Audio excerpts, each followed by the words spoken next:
A gente precisa se reunir. Por que que a gente deve se reunir? E aqui que eu estava falando, eu estava comentando o seguinte: o caminho que eu vou fazer com vocês das palestras é um afunilar. Tá? Eu estou começando do espectro mais amplo e indo para o espectro mais objetivo. Tá? Você pode ver pelo tema das palestras aqui. Ó. Por que que Deus reúne um povo amanhã? Essa aqui vai pegar fogo. O que que a gente deve fazer quando a gente se reúne? Vixe, essa aqui... Ainda bem que é sábado à tarde. Vai ter menos gente. Aí, amanhã à noite, como que a igreja participa de um culto? Eu vou ver com vocês como é que a igreja participa do culto recebendo uma pregação. Isso é legal. E a última, que é para dar mais, fechar com polêmica, como a igreja participa do canto congregacional. Aqui vai pegar fogo. Ou seja, não falte, tá bom? Vamos lá. Precisamos nos reunir. Será que a gente precisa se reunir? Quero ver com vocês o significado teológico da Assembleia do povo de Deus. E essa é uma das perguntas mais comuns da nossa época. Eu posso ser cristão sem frequentar, ou, né, estava falando disso hoje, sem ser membro de uma igreja? Dependendo do contexto, a pergunta pode mudar um pouquinho. Eu amo a Jesus, mas eu não gosto da igreja. A minha comunhão com Deus eu faço em casa. Eu posso assistir um culto por internet. Eu não preciso de uma instituição para seguir a Jesus. A minha espiritualidade é pessoal. Essa é a mais pífia para mim. Essas afirmações, queridos, elas estão cada vez mais comuns, infelizmente. Em parte isso acontece porque a gente vive numa cultura que é profundamente individualista. A autonomia pessoal tem um valor gigante para as pessoas. Elas querem liberdade para escolher tudo conforme as suas preferências, inclusive a maneira como elas se relacionam com Deus. Só que tem outro fator. Muitos cristãos genuínos, eu reconheço, tá? E eu quero ser sensível a isso, já foram feridos por algumas experiências difíceis dentro de igrejas. Alguns talvez aqui já sofreram abusos espirituais. Ou seja, talvez testemunharam divisões dolorosas ou decepções profundas com o líder XYZ de uma igreja que você já foi membro. E por causa disso, às vezes você se pergunta, será que o culto é realmente necessário? Será que eu preciso estar lá todo domingo? Por que a gente tem que se reunir? Por que eu simplesmente não posso ler minha Bíblia em casa, ouvir meus sermões na internet, cultivar a minha devocional ali sozinha? Por que eu tenho que participar dessa tal de assembleia? Assembleia, vocês entenderam, né? Ajuntamento de pessoas. Gente, essas perguntas não são novas. Elas, óbvio, se tornaram bem evidentes nos nossos dias, né? Mas depois de entender quem é a igreja, a gente tem que responder uma pergunta inevitável. Se a igreja é o povo de Deus, qual a importância da sua reunião? A gente precisa mesmo se reunir? E a resposta no Novo Testamento é clara. A igreja não apenas se reúne, a igreja é um ajuntamento, uma assembleia. A reunião não é apenas algo que a igreja faz. A reunião, o culto, faz parte daquilo que a igreja é. Deixa eu repetir isso aqui. A igreja, queridos, não é simplesmente um povo que se reúne. A igreja é um povo constituído para se reunir. Compreender isso aqui transforma a nossa visão sobre o culto congregacional. Então, a primeira coisa que eu quero ver com vocês, a reunião não é um acidente. A reunião não é um acidente. Quando a gente caminha pelas páginas do Novo Testamento, a gente percebe algo interessante. Os apóstolos, eles jamais precisaram convencer os cristãos que eles tinham que se reunir. Hoje em dia você tem que implorar, fazer vídeo, chamar, convidar. Não, se reunir era uma coisa normal. Os textos apostólicos não apresentam a reunião de uma igreja como uma opção. Se quiser, você vem nesse domingo, tá? Se tiver afim. Não é uma estratégia, não é uma preferência. Não, era uma realidade natural da vida cristã. Por quê? Porque a própria identidade da igreja pressupõe reunião. Para entender isso, a gente precisa olhar para a linguagem que as escrituras usam. Qual que é o significado da palavra igreja? Volta lá na palavra grega eclésia. Como eu falei, originalmente ela significa uma assembleia, uma congregação, um ajuntamento, uma reunião de pessoas chamadas para se reunir. E esse ponto é extremamente importante. Quando Jesus falou, edificarei a minha igreja, ele estava falando sobre uma assembleia, sobre um povo reunido, sobre uma congregação. Isso significa que a ideia de reunião, ela não foi acrescentada depois de Pentecostes, depois que a igreja nasce. Ela já está presente no próprio significado da palavra. Uma assembleia que nunca se reúne, deixa de ser assembleia. Uma igreja que não se reúne, eu vou traduzir, deixa de ser igreja quando ela não se reúne. Uma igreja dispersa deixa de expressar aquilo que Deus a chamou para ela ser. Uma igreja é muito mais do que uma reunião, mas jamais é menos do que uma reunião. Eu vou repetir isso aqui. Uma igreja é muito mais do que uma reunião, mas jamais é menos do que uma reunião. Pensa nisso. A igreja com certeza existe para além do domingo. Os cristãos continuam fazendo parte da igreja quando estão em casa, fazendo o seu trabalho, continuam fazendo parte da igreja quando estão se relacionando, continuam fazendo parte da igreja quando estão evangelizando, mas existe uma forma única pela qual a igreja se manifesta de forma visível. E essa forma é a assembleia, é o ajuntamento, é o culto, quando o povo de Deus se reúne. É quando a congregação se torna visível. É quando a igreja aparece diante de si mesma e diante do mundo aí fora. Repara o seguinte, essa realidade ela começa no Antigo Testamento. Eu falei isso para vocês.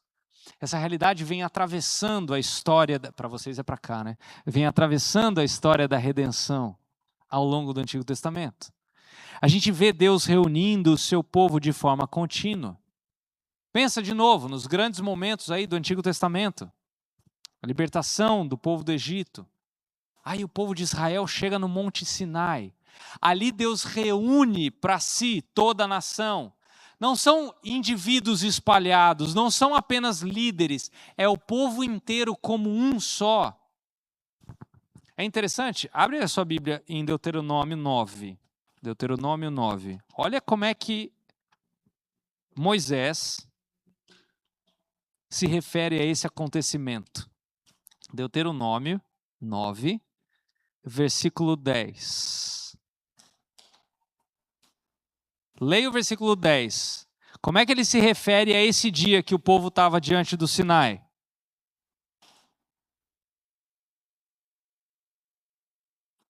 O dia da... Está no final do versículo aí, Deuteronômio 9:10. Fala alto. O dia da assembleia ou da congregação. Gente, essa expressão é significativa. Israel não foi apenas libertado, Israel foi reunido.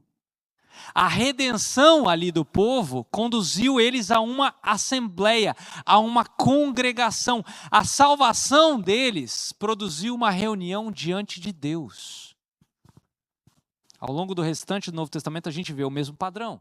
É o povo se reunindo para ouvir a lei de Deus, é o povo se reunindo para celebrar festas, para renovar a aliança, para adorar, para buscar o Senhor. A identidade do povo de Deus sempre esteve ligada a uma reunião. Isso prepara o terreno para o parâmetro do Novo Testamento, que é o parâmetro da igreja. Quando a gente olha para Cristo, que eu falei no nosso momento anterior, que Jesus não salva apenas indivíduos. Uma das maiores dificuldades, né, do cristianismo moderno é essa tendência de reduzir a salvação a essa esfera privada, como eu falei. Do pessoal entender a obra de Cristo só em termos privados. Eu sei que existe uma dimensão individual, é óbvio. Cada crente tem que se arrepender, eu vou repetir isso aqui. Cada pessoa tem que crer em Cristo como seu Senhor e Salvador. Cada pessoa tem que nascer de novo. Só que o objetivo final da redenção não é produzir indivíduos espiritualmente independentes, é produzir um povo. Um povo reconciliado com Deus. E um povo reconciliado entre si. Um povo que vive sob o senhorio de Cristo já hoje. Que se reúne para adorar a Deus. Você já reparou como é que o Novo Testamento fala dos resultados da obra de Cristo? Grava essas palavrinhas.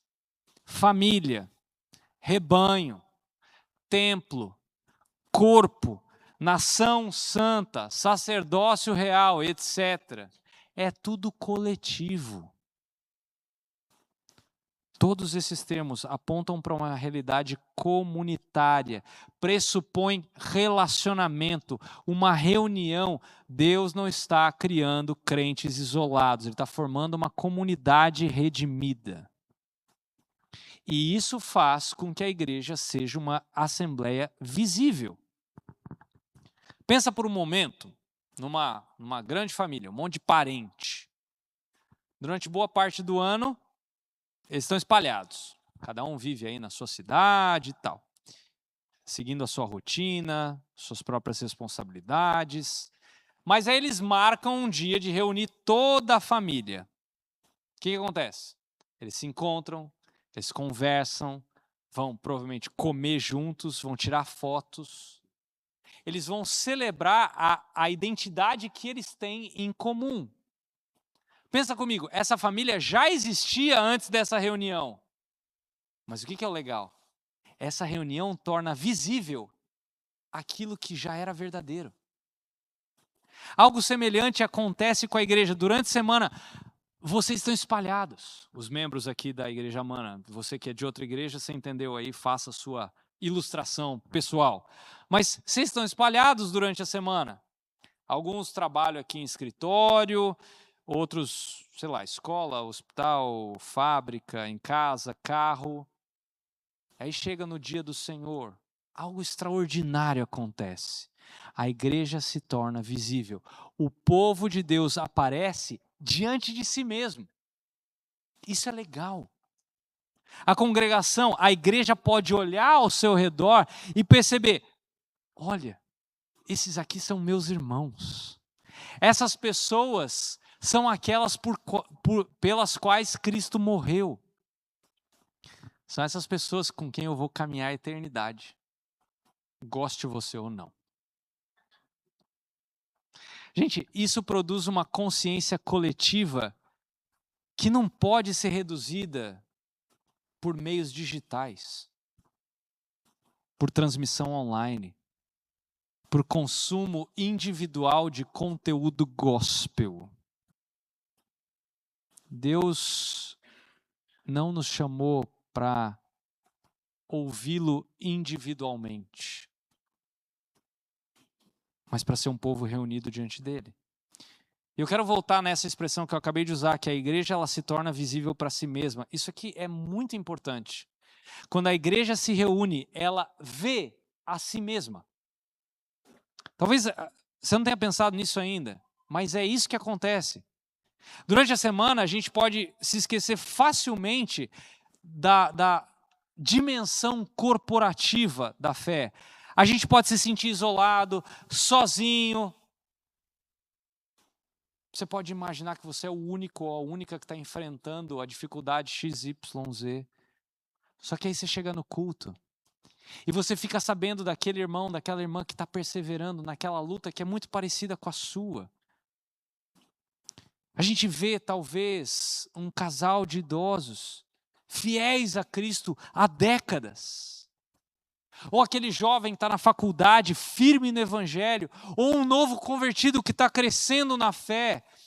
Nós vemos pessoas sustentadas pela graça no meio do sofrimento. E aí nós somos lembrados de que a gente pertence a algo muito maior do que nós mesmos. A gente pertence ao povo de Deus. A gente pertence à igreja, a gente pertence a essa comunidade de redimidos. Essa consciência, ela é fortalecida cada vez que a igreja se reúne, cada vez que a igreja se vê. E isso é uma correção necessária para o individualismo dos nossos dias. Talvez uma das maiores contribuições da Assembleia, da igreja reunida, seja justamente isso, o combate ao nosso individualismo, ao nosso egoísmo. Por quê? Porque o mundo manda você pensar em você mesmo. Siga o seu coração, seus desejos, seus interesses, as suas preferências, você tem as suas necessidades. Só que a reunião da igreja nos obriga a olhar além de nós mesmos. Quando nós entramos aqui nessa assembleia, nós somos lembrados que a gente faz parte de um corpo, parte de uma família, parte de um povo, parte de uma missão maior. O culto congregacional nos tira do centro que o mundo coloca. E isso é profundamente saudável. Por quê? Porque a maturidade cristã sempre envolve uma descentralização do nosso ego. Quanto mais a gente cresce na graça, menos a gente vai viver para nós mesmos. E mais a gente vai viver para Deus e para os nossos irmãos. Uma outra dimensão importante é que uma igreja, ela se torna visível diante do mundo quando ela se reúne. Na primeira parte, eu vi com vocês que a reunião torna a igreja visível, e visível para si mesma, visível para o mundo, mas é interessante que essa ideia de visível para o mundo tem algumas dimensões que são negligenciadas por nós muitas vezes. A gente pensa no culto em termos daquilo que acontece dentro da nossa igreja, dentro da congregação. A gente pensa na edificação dos crentes, na pregação da palavra, na comunhão. A gente pensa na adoração que a gente está prestando a Deus. Tudo isso está certo, tudo isso é verdade. Mas tem uma dimensão pública na reunião da igreja que é muito importante. Que a assembleia, ela é um testemunho. A assembleia, ela proclama. A assembleia é uma demonstração visível da realidade do evangelho. Quer ver? Para não ser eu falando, abre aí em Efésios 3. Paulo faz uma declaração fantástica. Lembra? Depois do capítulo 2. Lembra que ele falou, judeus e gentios juntos, Cristo derrubou a barreira de inimizade. Olha lá, Efésios 3, 10. Vai dizer, para que pela igreja, eclésia, a multiforme sabedoria de Deus se torne conhecida agora dos principados e potestades dos lugares celestiais. Presta atenção. Paulo não diz que a sabedoria de Deus é revelada por meio da pregação, nem por meio da evangelização, nem por meio da obra missionária. Ele diz que Deus revela a sua sabedoria através da assembleia, da igreja, pela existência da igreja, pela vida da igreja, pela reunião da igreja. Gente, a simples existência de uma comunidade redimida constitui um testemunho de sabedoria divina. Já parou para pensar nisso? Que as regiões celestiais ficam assim, ó.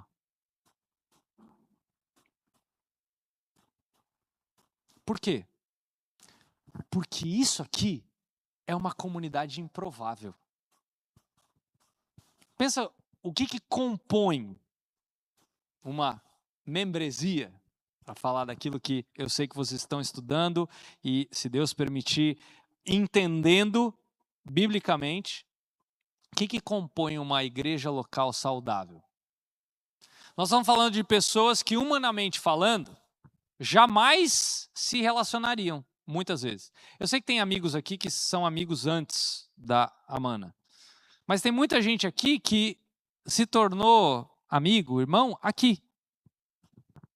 Pessoas de diferentes idades, diferentes histórias, diferentes classes sociais, diferentes níveis educacionais, personalidades diferentes, time diferente. Vai, Corinthians. No mundo, essas coisas unem pessoas. Então, os corintianos, 2012, 20 mil corintianos atravessaram. Qual oceano? Atlântico? Não, não foi Atlântico, foi para lá, né? Foi para o Japão, o Pacífico. Eles foram para o Pacífico, não foi? É isso aí, né? Foi para o Japão, é para lá. Eu não tô certo, não tô errado, não. É para cá. Para vocês é para cá, né? Ah, vai por lá? Eu achei que fosse por. Não? Muito longe? Então tá bom. Atravessou o oceano, gastaram uma nota para assistir 22 caras correndo atrás de uma bola. Eles são iguais. O que uniu eles é uma coisa que os deixa iguais. Para reunir pessoas, você não precisa de Jesus. Não tem aqui na cidade de vocês, talvez, um grupo de senhoras que se reúne para jogar bingo. Tem isso? Sei lá. Sei. O grupo de é beach tennis hoje em dia, né? É tudo muito parecido. Agora, pensa na igreja. Pensa na igreja. Gente diferente, que nunca estaria aqui se não fosse pela cruz. Isso, eu não estou sendo pentecostal aqui. Isso é a declaração sobrenatural do Evangelho. Porque naturalmente o mundo consegue reunir pessoas. Agora aqui é essa, olha a sua volta. Isso aqui é só a cruz que consegue produzir. Por isso que, pela igreja, a multiforme sabedoria de Deus se torna conhecida dos principados e potestades. Eles falam, como é que isso é possível? Só pela cruz. Só pela cruz. E o mundo observa, queridos. Eles veem algo que as categorias sociológicas existentes por aí não conseguem explicar. Eles veem uma unidade que transcende as afinidades naturais. Um amor que transcende interesses pessoais. Tudo isso aponta para o poder transformador do Evangelho. Mas a igreja também ela é uma outra coisa. A assembleia, ela é apologética. Estou ensinando vários termos teológicos para vocês hoje, né? O que é apologética? É a defesa da fé. Durante muitos anos, a apologética ela foi entendida principalmente como a defesa intelectual da fé. Essa dimensão ela continua importante, tá? A gente tem que estar preparado para responder às objeções que o mundo faz à nossa fé. A gente tem que conhecer as razões da nossa esperança, a gente tem que apresentar a verdade de Deus com clareza para o mundo. Mas existe uma forma de apologética que frequentemente a gente se esquece, que é a apologética da igreja, a apologética da comunidade redimida, a apologética da assembleia. Quer ver? Abre em João 13. Se você não conhece esse versículo de cor, talvez conheça, né? João 13, 35. Nisto conhecerão todos que sois meus discípulos, se tiverdes amor uns aos outros, ou uns pelos outros. Presta atenção, o testemunho não é só verbal, ele é comunitário. O amor da igreja se torna uma evidência visível da realidade do Evangelho. Você quer que o mundo veja que nós somos discípulos de Cristo? Amem-se. Aí o mundo vai ver. Quando a congregação se reúne, esse testemunho se torna ainda mais evidente. Os incrédulos observam. E eles são confrontados por algumas perguntas. O que explica essa realidade? O que produz essa comunhão deles? O que sustenta essa unidade? O que mantém essas pessoas juntas? Pessoas tão diferentes. E a resposta é uma só: Cristo. E aí, existe obviamente um texto muito claro no Novo Testamento que fala sobre a reunião, a necessidade da reunião. Está lá em Hebreus 10, talvez você conheça esse texto de cor, tá? É um dos textos mais importantes sobre o assunto. Se você vai para Hebreus 10, você vai ver no versículo, vamos ver a partir do 24.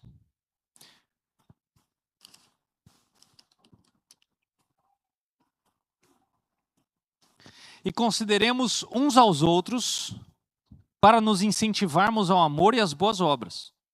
Não deixemos de reunir-nos, congregar-nos como igreja, segundo o costume de alguns, mas procuremos encorajar-nos uns aos outros. Eu amo essa expressão.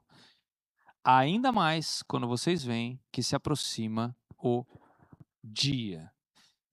Esses versículos são frequentemente citados quando a gente fala sobre frequência, né? Nos cultos, e isso está certo. Mas a gente precisa observar o argumento completo do autor aqui. Ele não está simplesmente dizendo, vai na igreja. O argumento dele é mais profundo.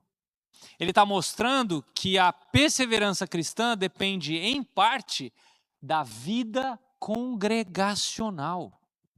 Presta atenção, ele está falando, consideremos uns aos outros. Ele fala desse estímulo ao amor, às boas obras, fazer admoestações. Tudo isso aqui, gente, pressupõe relacionamento, é com outra pessoa. Proximidade, reunião. A perseverança cristã não foi planejada por Deus para ser uma atividade solitária. Ela acontece dentro do contexto da comunhão, da reunião dos santos. E qual que é o perigo de abandonar a assembleia? O autor de Hebreus, ele menciona aqui, né, que alguns estavam abandonando a congregação. Ou seja, isso aqui já acontecia no primeiro século. Não é nada novo, tá? A gente está diante de um problema comum. Talvez eles estavam com medo da perseguição aqui, desânimo, negligência espiritual, influência cultural dos romanos, dá para a gente saber. Mas a gente sabe que o Espírito Santo ele considera essa atitude suficientemente séria para emitir essa advertência explícita. Se você tinha dúvida, agora você está indesculpável. Por quê? Porque abandonar a assembleia, a reunião dos santos, o culto, significa se afastar de um dos principais meios de graça estabelecidos por Deus. Significa se privar da palavra, se privar da comunhão, se privar da oração congregacional, da ceia do Senhor, da exortação dos irmãos, do encorajamento da comunidade. Em outras palavras, significa se afastar dos instrumentos que Deus normalmente usa para sustentar o seu povo. Queridos, Deus não nos fez para a gente caminhar sozinho. Tem uma ilustração simples, talvez você já tenha ouvido, né? Que ajuda a gente a entender isso. Imagina uma fogueira. Enquanto o carvão está todo junto, o fogo está lá forte. Você que faz churrasco sabe do que eu estou falando. O calor está intenso. Mas tira um pedaço de carvão da fogueira. Inicialmente ele está lá, ainda vermelhão, aceso, tal, ele continua quente. Mas aos poucos, o que acontece? Ele começa a esfriar, ele vai perdendo calor, até que de repente ele apaga. Algo semelhante acontece na vida espiritual. Deus não nos criou para a gente caminhar sozinho. Ele nos criou para a gente viver em comunhão, para a gente ser fortalecido mutuamente, para a gente carregar os fardos uns dos outros, para a gente encorajar uns aos outros, para a gente corrigir uns aos outros, para a gente servir uns aos outros. Por isso que a reunião da igreja não é um detalhe periférico da vida cristã. Pertence ao núcleo do plano de Deus para o seu povo. E aqui, queridos, a teologia da Assembleia, ela combate 3 coisas. Primeiro, ela vai combater o formalismo. Pessoas que participam da reunião sem compreender a verdadeira natureza dessa reunião. Vão comparecer talvez por hábito. Eu sempre fui na igreja. Por tradição. A obrigação social, não, domingo eu tenho que ir na igreja. É um costume religioso, talvez. Ou por convite. O pastor chamou, tem que ir. Mas não percebe a profundidade do que está acontecendo. Uma teologia bíblica da Assembleia destrói essa superficialidade porque nos lembra que a reunião da igreja não é uma formalidade religiosa, é um acontecimento espiritual extraordinário. É o povo de Deus reunido diante do Deus vivo. É o reino se tornando visível. É o corpo exercendo a sua vida. É a família se reunindo diante do Pai.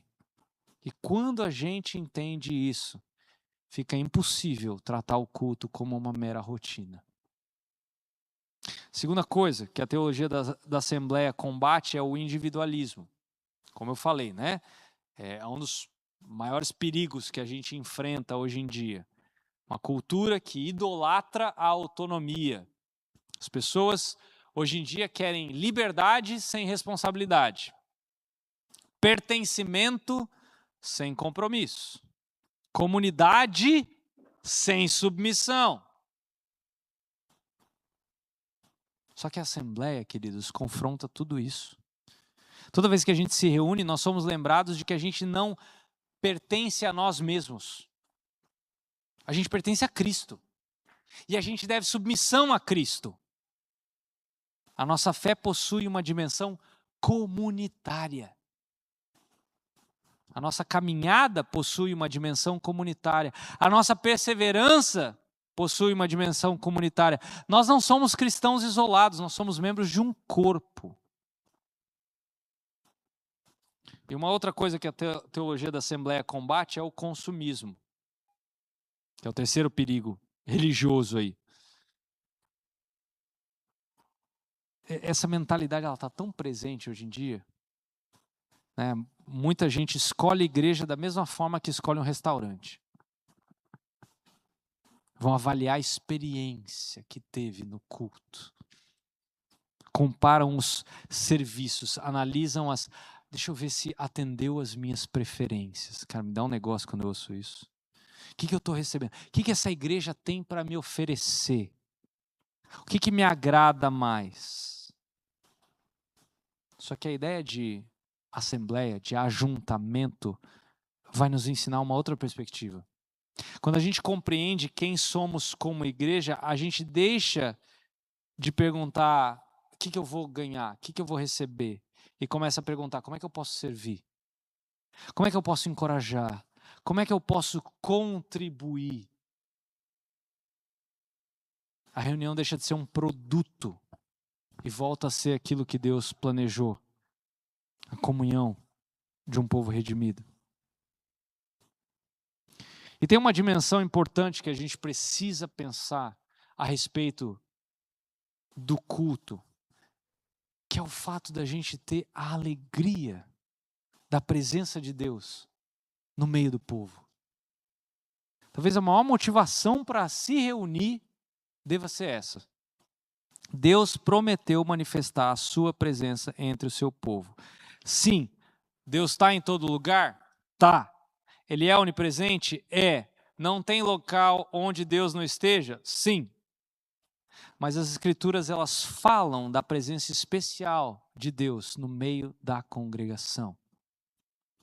Embora seja um contexto de disciplina, o texto ainda assim é válido, de Mateus 18, 20, que fala: porque onde 2 ou 3 estiverem reunidos em meu nome, ali estou no meio deles. De novo, isso aqui é um contexto de disciplina, não é para você abrir o culto falando assim, não, porque Deus falou que onde 2... Não é isso.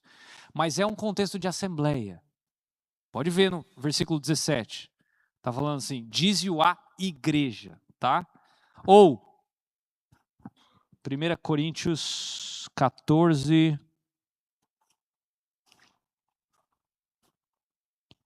25. Deus está de fato no meio de vocês. Isso aqui não é um slogan motivacional de Paulo, não. Isso aqui é uma realidade gloriosa. Cristo está presente com o seu povo. O Espírito está operando. O Pai está edificando a igreja. Por isso que o culto congregacional é tão precioso, queridos. Porque Deus ali está ministrando ao seu povo de maneira singular.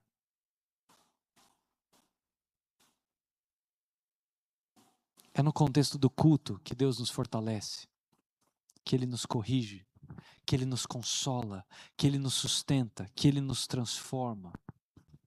Porque é Ele que reúne um povo para si. Até aqui a gente viu que a igreja é uma assembleia, a gente viu que a reunião faz parte da própria identidade da igreja. A gente viu também que a assembleia torna a igreja visível para si mesma e para o mundo aí fora. Agora, a gente tem que fazer a pergunta, por que a igreja se reúne? E a resposta definitiva não é porque os cristãos decidiram se reunir no domingo. A resposta definitiva é porque Deus reúne o seu povo.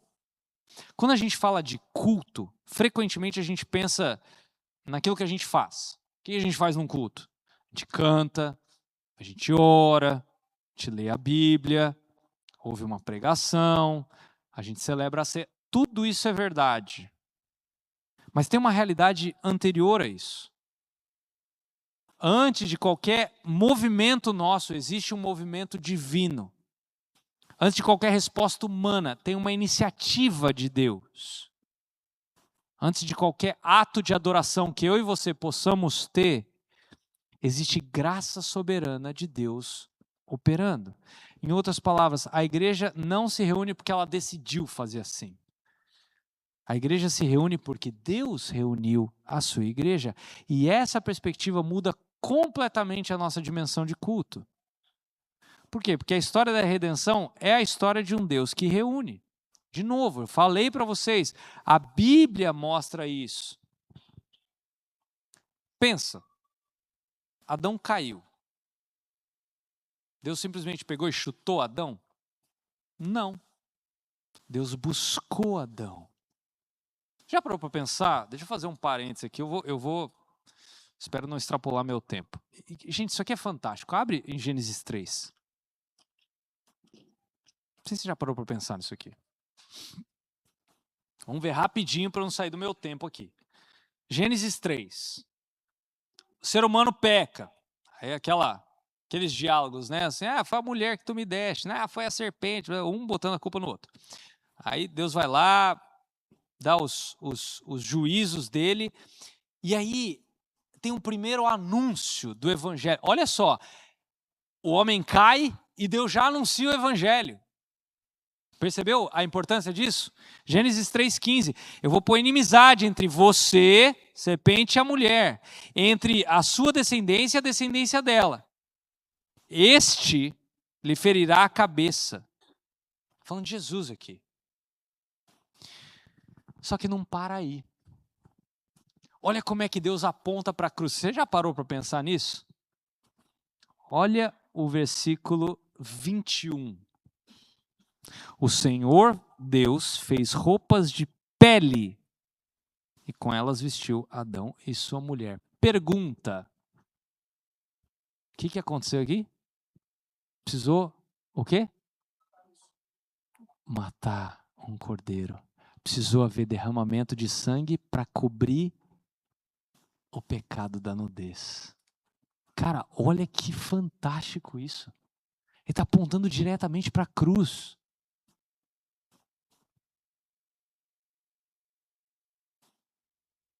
Deus busca.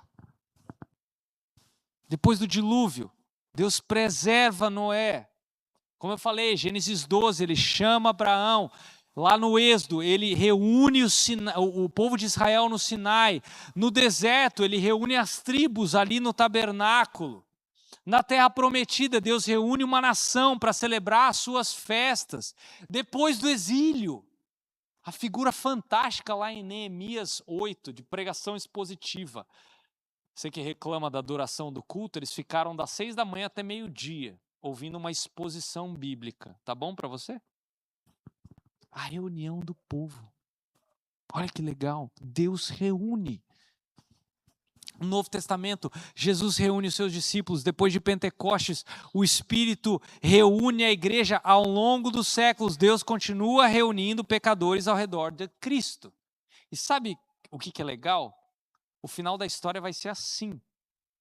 Em Apocalipse, quando você vai lá para Apocalipse 5, 6, você vai ver que João ele descreve uma multidão que ninguém pode contar. Homens e mulheres de toda tribo, língua e nação e povo, reunidos diante do trono. Olha o padrão, gente, é o mesmo. A história da redenção é a história de um Deus que reúne. O pecado espalha, Deus reúne. O pecado divide, Deus une. O pecado fragmenta, Deus ajunta. O pecado produz isolamento, Deus forma uma família. Desde Gênesis até Apocalipse, Deus está construindo uma assembleia para a sua glória. Por isso, o culto começa com Deus. Essa verdade corrige uma ideia muito comum. Frequentemente, o que a gente ouve por aí? Eu estou falando eu não sei se você ouve a mesma coisa que eu, mas o culto é a nossa resposta a Deus. Ok, em parte, isso aqui está certo, né? É um elemento importante. A gente responde a Deus, a gente canta porque Deus é digno, a gente ora porque Deus é gracioso, a gente adora porque Deus nos salvou. Mas a realidade é um pouco mais profunda do que essa. Antes da gente responder a Deus, Deus já está agindo. A nossa resposta existe porque a graça de Deus veio primeiro. Não foi Ele que nos amou primeiro? A nossa adoração só existe por causa da misericórdia de Deus que se renovou de manhã, lembra disso? A nossa reunião existe porque a iniciativa dele veio primeiro.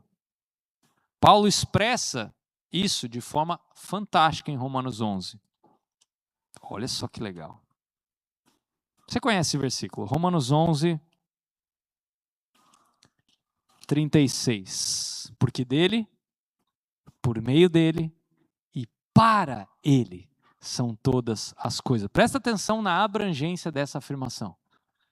Tudo vem dele, tudo acontece por meio dele, tudo existe para ele, inclusive o culto, inclusive a nossa adoração, inclusive a nossa reunião, inclusive a nossa própria disposição de buscar a Deus. O culto começa com Deus, sempre. Romanos 12, você virar a sua página aí. Uma conexão fantástica aí. Rogo-vos, pois, irmãos, pelo quê? Pela reunião de vocês? Não, pelas misericórdias de Deus, que vocês se apresentem, ou apresentem os vossos corpos em sacrifício vivo. Presta atenção na origem, na ordem. Primeiro vem as misericórdias de Deus. Isso vem primeiro. Depois vem a resposta humana. Primeiro vem a graça, para aí vir a obediência. Primeiro vem a redenção, para depois haver a adoração. Primeiro tem a iniciativa de Deus, para depois haver resposta do seu povo. Isso aqui é extremamente importante, porque nos impede de enxergar o culto como uma tentativa de conquistar o favor de Deus. A gente não adora para a gente ser aceito. A gente adora porque a gente foi aceito. A gente não adora para obter graça, mas porque a gente recebeu graça. A gente não adora para a gente se tornar filho de Deus. Não, a gente adora porque a gente foi feito filho de Deus. Toda verdadeira adoração nasce da graça que foi dada a nós. Toda verdadeira reunião nasce da graça. Toda verdadeira assembleia existe porque Deus agiu primeiro. E aqui tem uma dimensão trinitariana fantástica. Trinitariana da Trindade. Pai, Filho e Espírito. Por quê? Porque o Pai reúne o seu povo. Quando a gente pensa na obra da Trindade, a gente percebe que cada pessoa participa da reunião da igreja. O Pai reúne o seu povo por meio do seu propósito eterno. Lembra? Efésios 1, foi o Pai que planejou a salvação. Foi o Pai que escolheu um povo para si. Efésios 1, briga com o texto, se você tem dificuldade de entender isso aqui. Está escrito lá. Foi o Pai que enviou o Filho. Foi o Pai quem conduziu a história rumo ao cumprimento dos seus propósitos que culminam na cruz. Nada acontece na Assembleia de forma acidental. Nada é mera coincidência. A existência da igreja é fruto do decreto eterno de Deus. Ao contrário do que uma seita aí fora vai dizer. Cada membro da congregação é uma evidência da graça soberana do Pai. Pensa nisso. Cada conversão, cada batismo, cada crescimento espiritual, tudo testemunha da fidelidade de Deus, que chama os pecadores para si.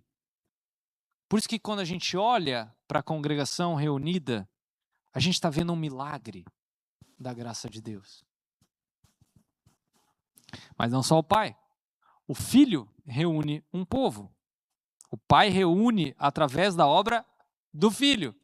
A igreja existe porque Cristo um dia morreu por ela. Jesus, como eu falei, não morreu para salvar indivíduos que vão ficar isolados individualmente. Ele morreu para adquirir o quê? Uma noiva. Olha que legal. Uma família, um povo, uma assembleia. Efésios 5. Vocês conhecem também esse texto, versículo 25. Cristo amou a igreja e a si mesmo se entregou por ela. Jesus ama indivíduos? Sim, mas o texto aqui está enfatizando algo maior. Cristo ama a igreja, ele morreu pela igreja. Cristo purifica a igreja, ele preserva a igreja, ele edifica a igreja, ele governa a igreja. Toda reunião cristã existe porque houve uma cruz. Porque houve uma ressurreição, porque existe um Salvador que hoje está vivo. Cada culto é uma demonstração pública dos resultados da obra de Cristo. Quando a gente vê uma igreja reunida, a gente está vendo os frutos da redenção. A gente está vendo pecadores que foram reconciliados, que antes eram inimigos, agora são filhos de Deus, através de Jesus. A gente está vendo a graça triunfando sobre o pecado, gente. Mas não só o Pai, não só o Filho, mas o Espírito reúne o seu povo. O Espírito Santo, ele aplica essa obra de Cristo nos nossos corações. É o Espírito quem regenera, é o Espírito quem convence do pecado, quem produz fé, é o Espírito que une os crentes a Cristo. É o Espírito quem forma o corpo, quem distribui os dons, quem produz unidade. Queridos, sem o Espírito não existe igreja. Sem o Espírito não existe culto. Sem o Espírito não existe verdadeira adoração. Tudo que acontece na reunião depende da atuação do Espírito Santo. Por isso que o culto público não é um evento meramente humano, é um evento espiritual. Não é uma atividade religiosa, não é uma reunião produzida por seres humanos. É uma obra sobrenatural. Entenda o real significado dessa palavra, tá? Para você usar de forma correta. É sobrenatural porque Deus não é uma coisa natural. Ele está acima disso. E o Espírito está edificando o povo de Deus. Por conta disso, queridos, a gente tem que entender que o culto, ele não é uma reunião comum, ele é um meio de graça de Deus. E essa concepção leva a gente a uma conclusão importante. A reunião não é só uma obrigação. Não é porque o pastor está insistindo para você vir. Ela é um presente. Infelizmente, alguns de nós pensam no culto como um dever, uma obrigação. Eu tenho que ir, eu tenho que estar lá, eu tenho que bater cartão. Eu sou obrigado. Existe um elemento de responsabilidade? Sim, existe. Mas não é a ênfase principal do Novo Testamento, quando ele fala do culto. A reunião é um meio de graça, é um dos instrumentos pelos quais Deus nos alimenta. Assim como uma criança precisa de alimento para crescer, o cristão precisa dos meios de graça para amadurecer. Ele precisa da exposição da palavra, ele precisa da oração comunitária, dos sacramentos ou ordenanças, assim como vocês decidirem usar aí o termo. Precisa da comunhão dos santos, nós precisamos uns dos outros. Precisa da assembleia, da reunião, do culto. Quando a gente negligencia a reunião, queridos, a gente não está só foi leve, tá? A gente não está só desobedecendo. A gente está se privando de bênçãos que Deus preparou para o nosso crescimento. Por quê? O que acontece quando a igreja se reúne?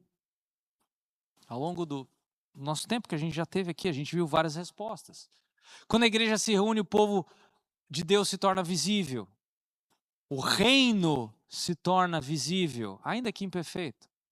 O evangelho se torna visível. O corpo é fortalecido, os santos são encorajados, Cristo é exaltado, os incrédulos são confrontados com a verdade.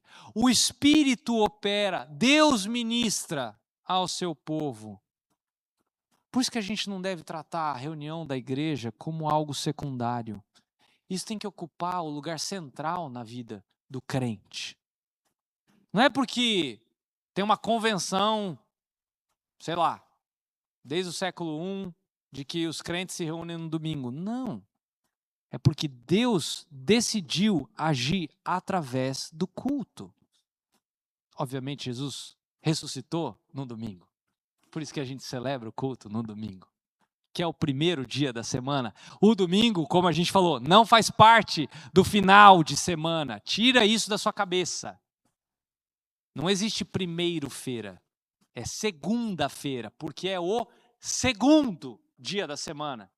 Domingo é o primeiro dia da semana. Para a gente viver a nossa semana à luz do primeiro dia, que é o dia mais glorioso, que foi o dia que o nosso Senhor Jesus ressuscitou.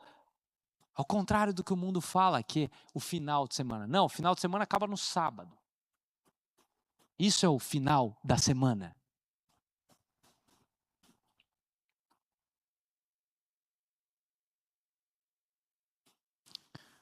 Perca a ilusão de você ser autossuficiente espiritualmente. Muitos, eu sei, que imaginam que podem sustentar a sua fé sozinhos, crescer sozinhos, se preservar sozinhos, amadurecer sozinhos. De novo, gente, essa ideia é completamente anômala ao Novo Testamento. Deus nos criou para a gente depender dele e determinou que essa dependência seja vivida também por meio da comunhão dos santos. A gente precisa uns dos outros, a gente precisa da exortação dos irmãos, a gente precisa das orações dos irmãos, da presença física uns dos outros, da assembleia. Não é porque a igreja substitui Cristo, não, porque Cristo escolheu ministrar a sua graça através da igreja. Com isso, para a gente encerrar, vamos voltar para a pergunta inicial. A gente precisa se reunir? À luz da palavra de Deus, é um óbvio sim. A gente precisa se reunir porque a igreja é uma assembleia. A gente precisa se reunir porque Deus nos criou para viver em comunhão. A gente precisa se reunir porque Cristo morreu para formar um povo. A gente precisa se reunir porque o Espírito Santo nos uniu num corpo. A gente precisa se reunir porque Deus escolheu edificar os seus filhos através da vida congregacional. Mas talvez a resposta mais profunda seja: precisamos nos reunir porque Deus nos reúne. A Assembleia da Igreja não é uma invenção humana. Não é uma tradição religiosa. Não é uma estratégia eclesiástica. É uma obra da graça de Deus. O Pai chama, o Filho redime, o Espírito reúne, e aí o povo responde. Por isso que cada vez que a igreja se reúne no dia do Senhor, algo extraordinário acontece. A história da redenção, ela se torna visível. O reino manifesta a sua presença, a família de Deus se reúne, o corpo de Cristo exerce vida. E o Deus que chamou um povo para si, recebe a glória que lhe é devida. Que jamais tratemos essa realidade com indiferença. Que jamais reduzamos a assembleia, o culto, a uma obrigação. E que aprendamos a enxergar cada reunião da igreja como aquilo que ela verdadeiramente é. Um presente da graça de Deus para o sustento, a alegria e para a perseverança do seu povo. Vamos orar. Querido Deus, muito, mas muito obrigado pelo presente que é o privilégio de nós nos reunirmos juntos para receber de Ti graça, graça, graça. Para nós sermos ensinados, confrontados, exortados, consolados por meio da nossa família. Deus, que privilégio! Quantos dos nossos irmãos no mundo hoje anseiam por ter um lugar para se reunir, com microfone, com instrumento, com liberdade. E a gente muitas vezes trata isso como algo opcional. Oh Deus, corrija a nossa visão, por favor. Que entendamos que tudo é para Ti, por Ti e para Ti. Ao Senhor seja a glória para todos sempre. Amém.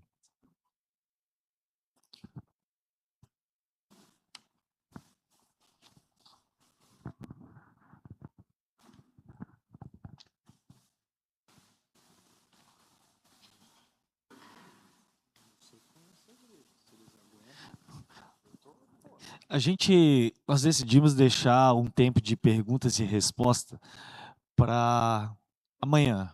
Mas, como né, a gente acabou não tendo a caneta, se você tem alguma dúvida, a gente vai dar aqui uns 5 minutinhos para se alguém tiver uma pergunta ou outra, umas 2 perguntas aí. Alguém gostaria de fazer alguma pergunta sobre o assunto? Amém?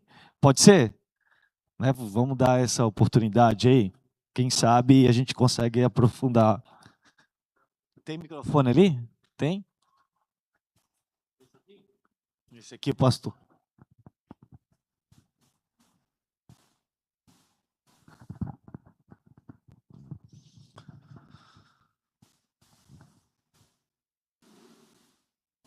Boa noite. Fala bem perto aí. Tem problema. Não morde, não.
sempre machucado, buscar um certo conforto, para depois perceber, ou caminhar, passar um tempo, de que ela deve se perguntar o que eu posso oferecer, o que eu posso ajudar, quando seria natural uma primeira percepção, tentar buscar primeiro conforto pessoal ou ajuda pessoal para depois ela perceber de que ela pode oferecer e pode ajudar. Tá, vamos lá. Eu vou tentar responder isso de forma simples. Eu entendi, acho que entendi a pergunta. A ideia é o seguinte: o que é a cura suprema para os nossos problemas? O Evangelho. Ok? Isso é o que cura o problema do ser humano, o Evangelho. E a gente reduz o Evangelho, muitas vezes, a uma... Presta atenção nas aspas aqui. Você que está anotando, não olha a minha mão, vai achar outra coisa. A gente reduz o Evangelho àquela mensagem que a gente ouviu, que dura mais ou menos aí uns 3, 4 minutos, que é a mensagem de salvação. O Evangelho é muito mais do que isso. Você quer falar, por exemplo, sobre problemas do casamento, você tem que falar sobre o Evangelho. Por quê? Porque é na cruz que você encontra o perdão supremo. É na cruz que você encontra a longanimidade, misericórdia, mansidão. O Evangelho engloba tudo isso. Então, quando uma pessoa percebe, reconhece e vem para a igreja, é claro que primeiro ela não vai chegar aqui para deixa eu servir. Ela vai ouvir o Evangelho, vai ser, se ela não nasceu de novo, o ideal é que ela ouça o Evangelho e nasça de novo. Se ela já é uma nova convertida, já é um filho de Deus, ou uma filha de Deus, essa pessoa vai ser tratada pelo Evangelho.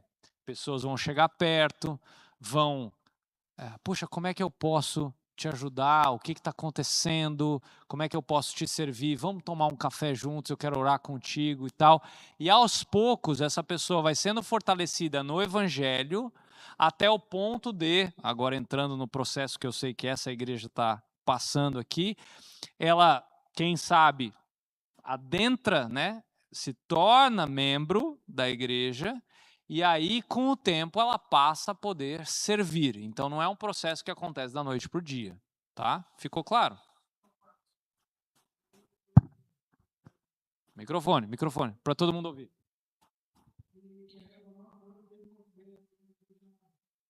Ótimo, muito bom.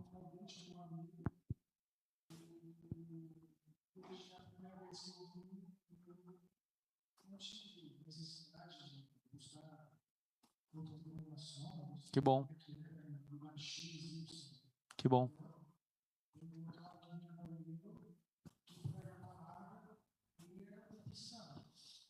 Glória a Deus por isso e somente a Ele.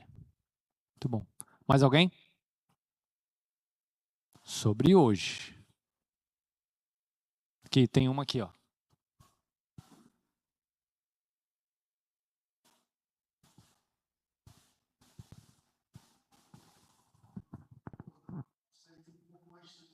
Tenta sintetizar, vai.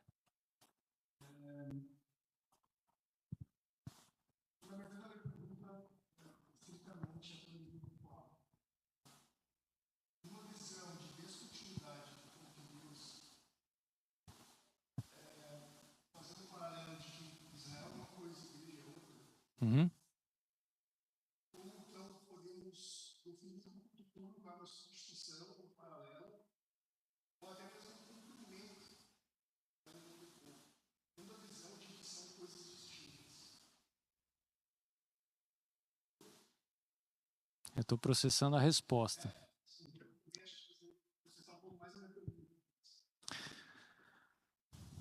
Entendendo a visão de descontinuidade.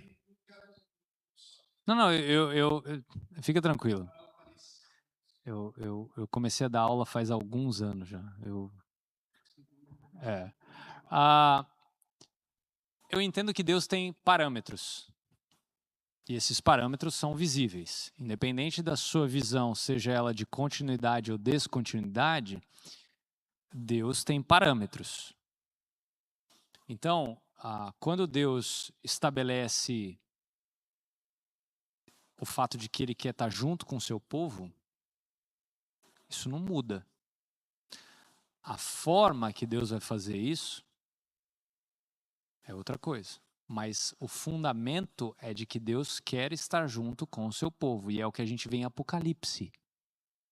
A gente vê que o seu povo vai estar junto com Ele. Então, o que a gente tem que fica extremamente visível? A gente vê um parâmetro do povo reunido. Então, pensa. Vai lá. Vai lá.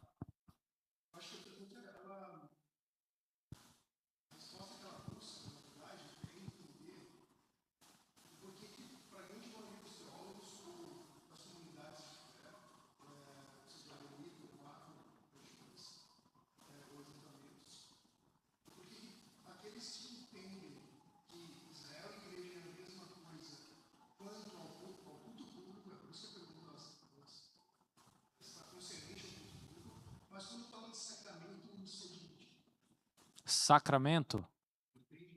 Me dá uma ideia, me dá um exemplo.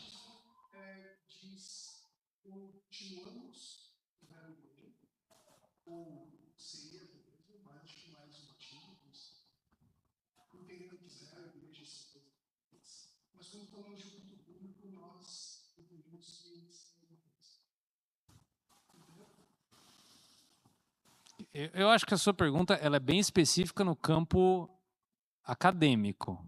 Eu não sei se ela é tão relevante para o chão de igreja. Ainda assim, eu creio que existem visões diferentes que vão além daquilo que em 2 minutos eu posso elaborar para você.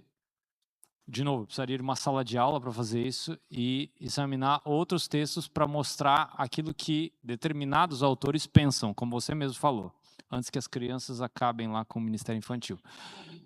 Não, tudo bem. É só porque eu estou falando assim, eu estou tentando trazer algo prático para o ambiente de igreja, tá?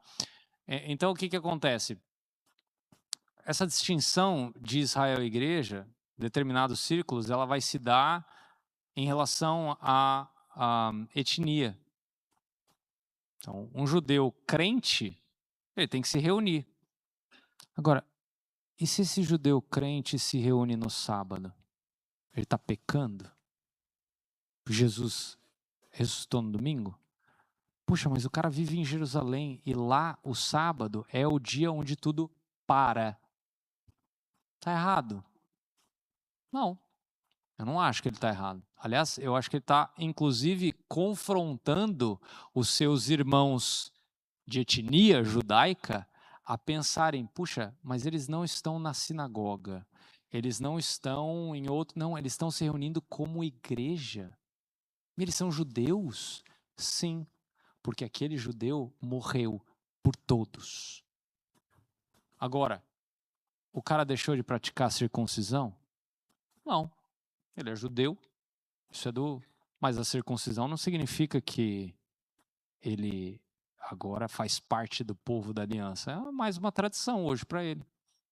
Até porque se você vai numa churrascaria com um judeu desse, ele vai comer bacon. Numa boa. Por quê? Porque ele está do lado de cada cruz. Entendeu? Então, tem muitas nuances aí, daria para elaborar uma série de coisas. Eu acho que cada um vai ter que defender primeiro como é que você enxerga essa continuidade e descontinuidade. Tá, você enxerga continuidade? Ok, como? Aí você vai elaborar, o texto tal fala tal coisa. Eu tenho a minha preferência. Eu não enxergo assim. Eu, particularmente, tenho a ideia de que somos um povo. Então, se tiver um judeu aqui que crê em Cristo, ele vai se reunir conosco, ele vai cear conosco, ele vai participar de batismo. É crente. Agora,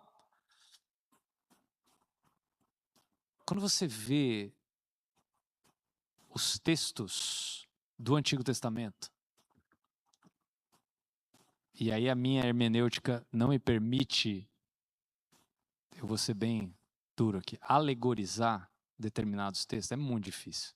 Muito difícil. Espiritualizar, como eles falam, né? Aí eu olho para a realidade de Israel hoje, você fala, cara, se uma palavrinha é proferida ali no Monte do Templo, é Terceira Guerra Mundial. Você fala uma palavra ali na frente da Casa Branca, não acontece nada. Mas lá,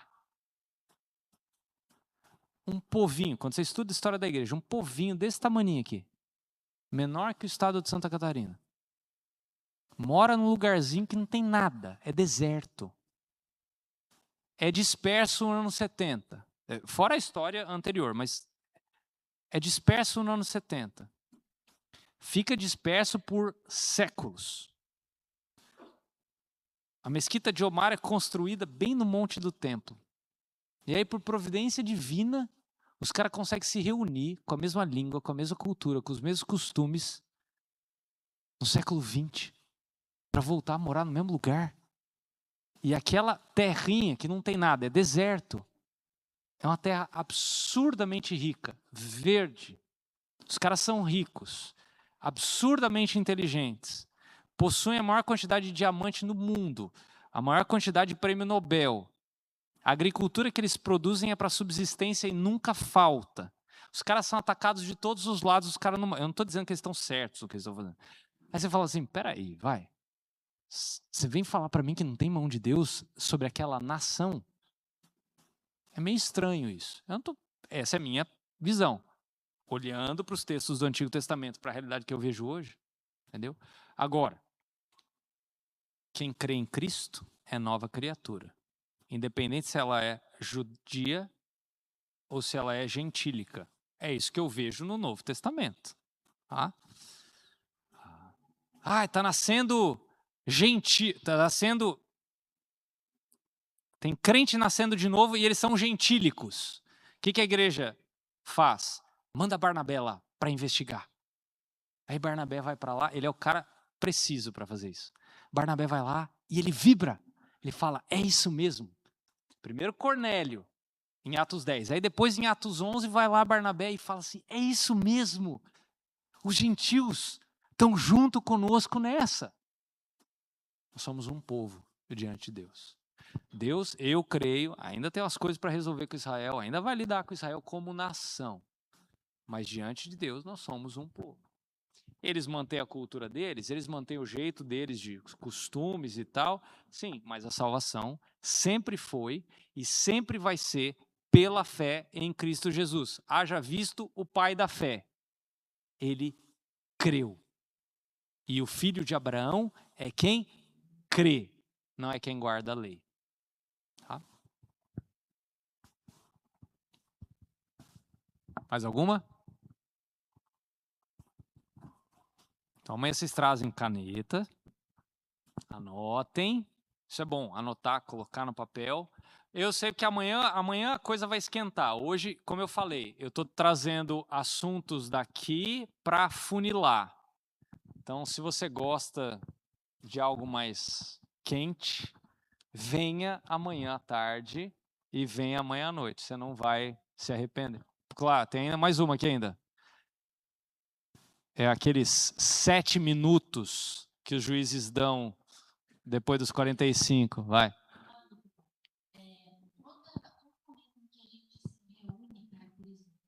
Não. Simples assim. Não. Vamos lá. Tá bom, vamos lá. Deus instituiu que nós nos reunamos como corpo no dia do Senhor. Ele não falou horário, ele não falou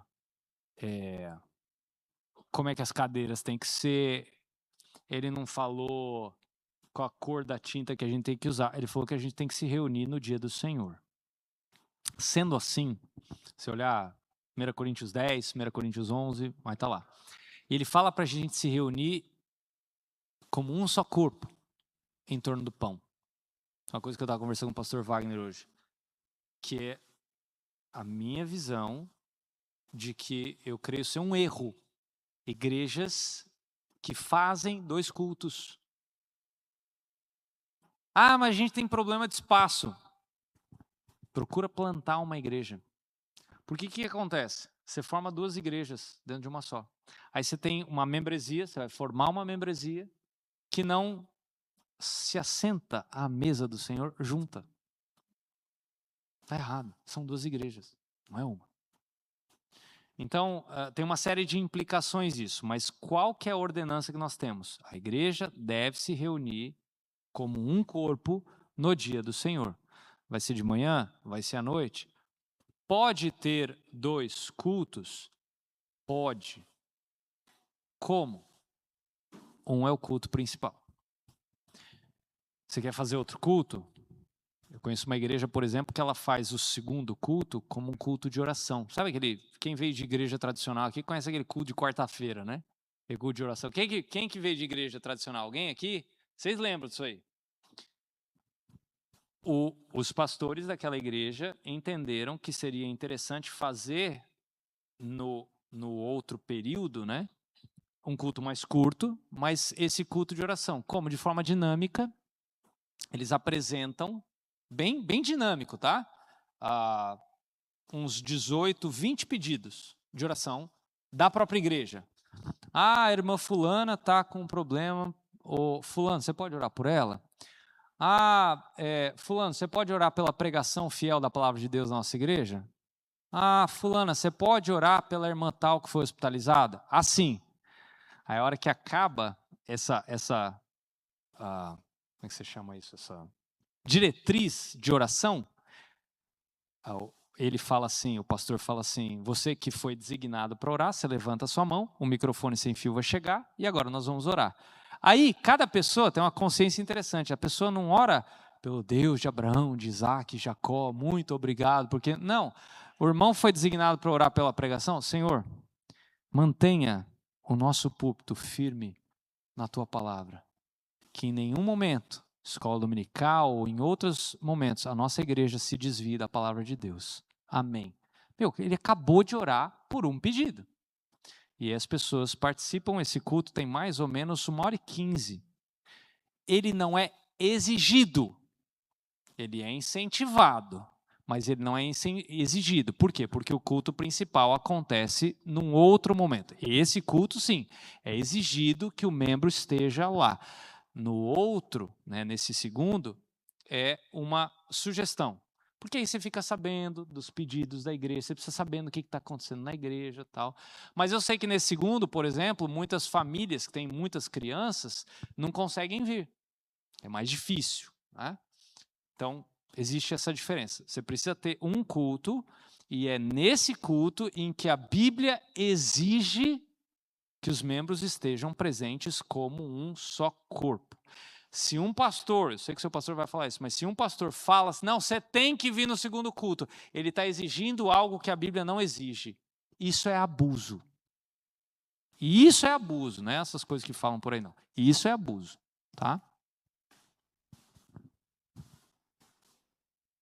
Eu vou trabalhar um pouquinho mais sobre isso amanhã também, tá bom? Tudo bem?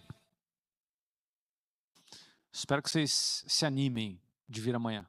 Eu posso fazer uma pergunta? Palmeiras não tem mundial. Não, o que que a nossa amada irmã Letícia falou, é uma das questões que o Gardim ele respondeu muito bem, né? Um pequeno grupo, ele não é toda a igreja reunida. Então, talvez é isso que tu perguntou, né? Então, pequenos ajuntamentos é a reunião da igreja? É isso? Tá, então falha minha, é tarde, eu estou cansado, eu não entendi. E o que confere ser uma igreja? Um grupo reunido ele é uma igreja? O que confere, ou o que diz que aquilo ali realmente é uma igreja reunida? Quais são os meios de graça? Tá.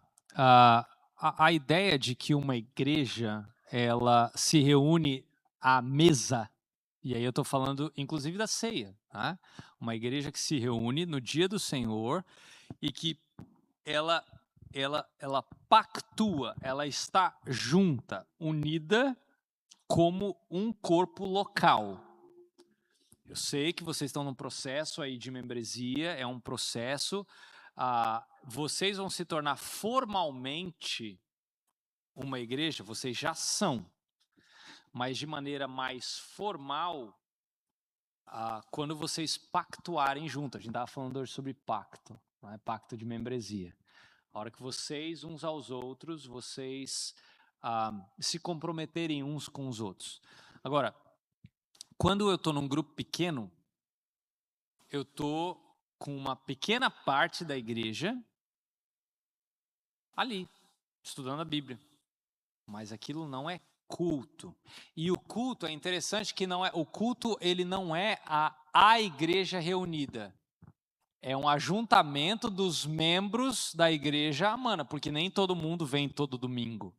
Sempre falta um ou outro. Gostaria que fosse só um ou outro, né? Mas é um ajuntamento dos membros da igreja amana. Entendeu? Isso constitui o culto, onde nós cantamos a Bíblia,